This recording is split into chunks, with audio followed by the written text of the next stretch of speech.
Day 62 is strictly juicing. I'm up, just got to work, feeling great. No real concerns. Spent the day with the wife. We was out and about yesterday after I got off of work, and then we came in and spent some quality time together when I got home. Uh, we planned to have a joint workout, but that didn't happen. I don't know. I was tired. I guess from coming straight from work and then ripping and running. After work, it just tired me out. So I just can't stay, lay down and chill with her. I'm getting after this video. I'm getting ready to do what I gotta do for my job, and then I'll start my workout that I didn't get to do last night, and then I'll do another workout around 12 o'clock here for the day. But I'm feeling great. Like I said, no concerns, no worries. Uh, just been living my life. The juicing is really working for me, and I feel like it can work for anybody. Just as long as you do it properly. Everyone can't replace every meal like I'm doing, and then still be active and operate at the same capacity that they was when they was eating food, like eating food. Period. So all I say is, just jump in it slowly.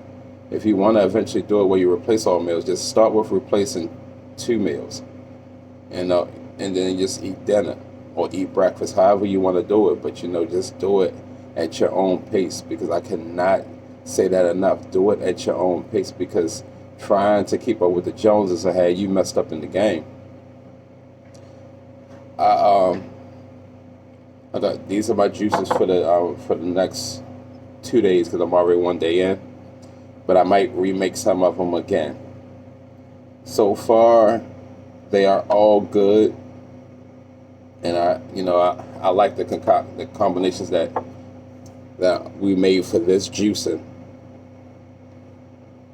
All my recipes are on all my social media except for Instagram, because I just didn't feel like cutting and cropping the list. I'll probably do that today, so everybody can have access to it that's following me, because if you can't follow me on Facebook, you don't see it, and if you don't have a TikTok, you don't see it as well.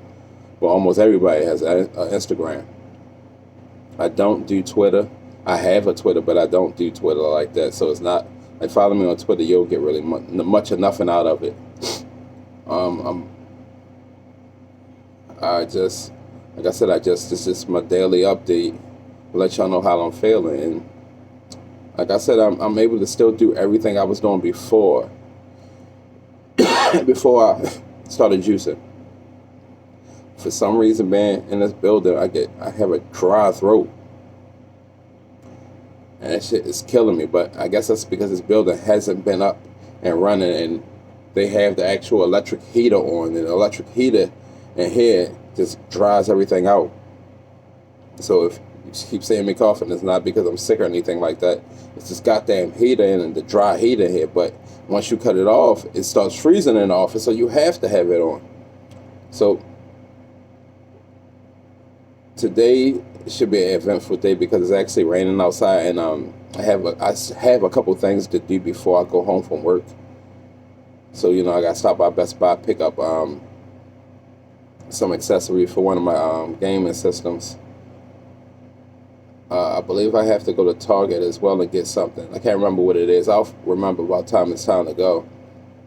And I might stop by the thrift store as well. I don't know. It's just up to if I feel like it, because the Best Buy I have to go to is not close to where the thrift store is at. So we'll see. I'm just living every day for that day. So it's not like I'm letting anything affect me at the moment, because I'm going day by day with it. So even though the juicing, it was a long-term plan, I still take it day by day. That way I don't get encompassed with the whole juicing and feel overwhelmed. And that's the key thing. You don't want to overwhelm yourself, because sometimes you might get to the point where as though you can't juice. And if I can't juice, then I'll go ahead and to the store and buy juices for me and the wife.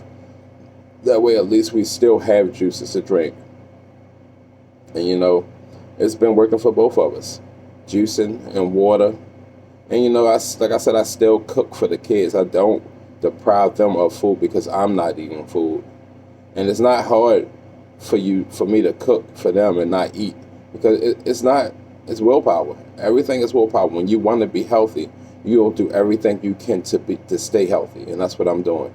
I'm trying to make sure I don't become a diabetic. I'm trying to make sure I'm off of all this blood pressure medicine. There's bigger things in life than to eat bad, and I'm done with the eating terrible, the fried foods, the greasy foods, the meat. Like I said, I'm gonna go vegan, and I already have a couple of those recipes, and it's certain things that I put together myself as well.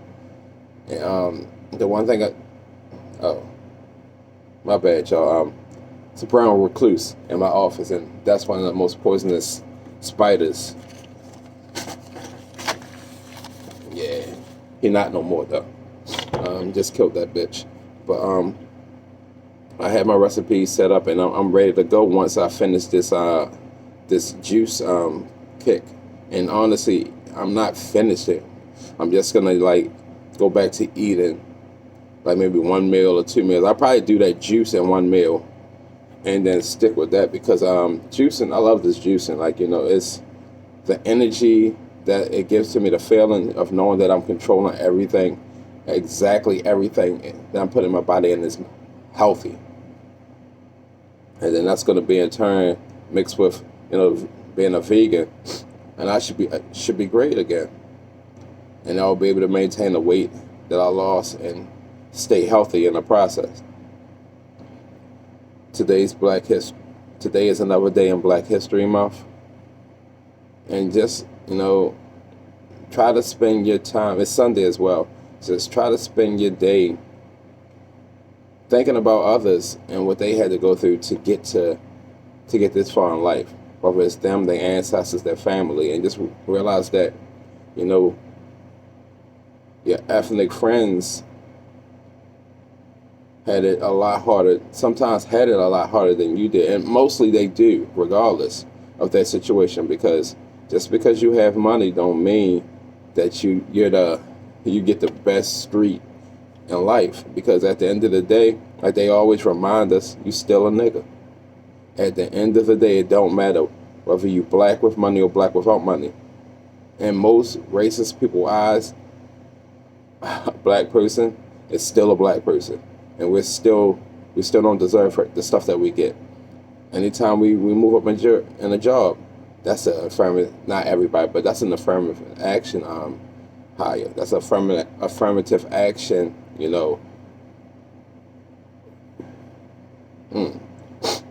Damn, dry throat's killing me.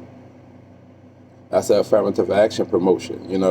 I worked in HR, and I would hit the things I would hear from people in management, like, yeah, we gotta promote him because they said he needs to be promoted.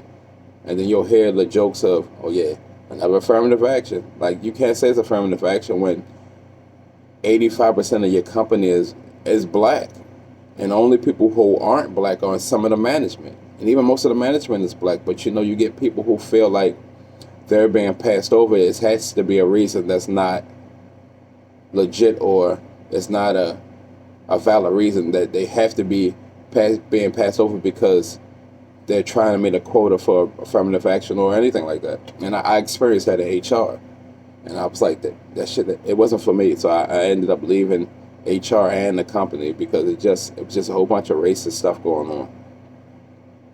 I watched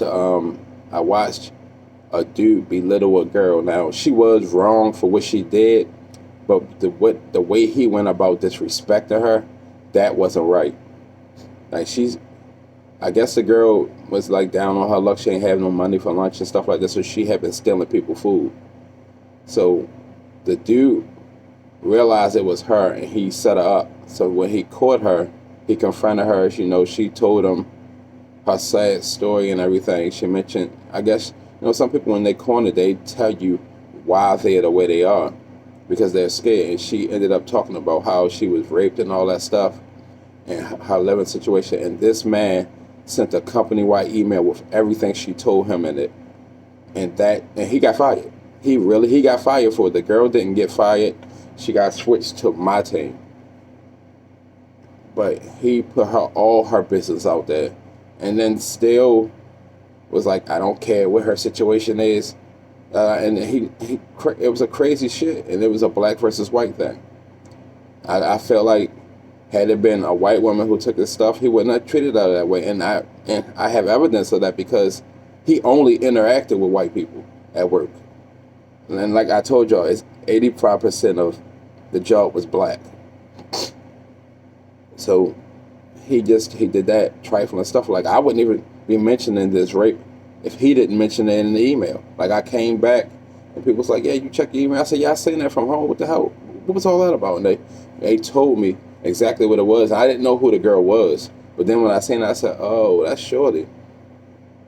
But he treated her like a dog. And like I said, his team consists of 3 white guys and five black people, period, including the girl. And he only talked to the white people. He only went to lunch when the white people went to lunch. He didn't go to lunch with the black guys. And the black guys on his team, I was cool with. They had already said they felt like he was racist because he would not interact with them. And their manager was a white guy, so he really didn't have to talk to any black people, and that's highly character. So like I said, happy Black History Month. Just remember that there's always a similar story to what I just told you happening on or worse. So be kind. Happy Black History Month.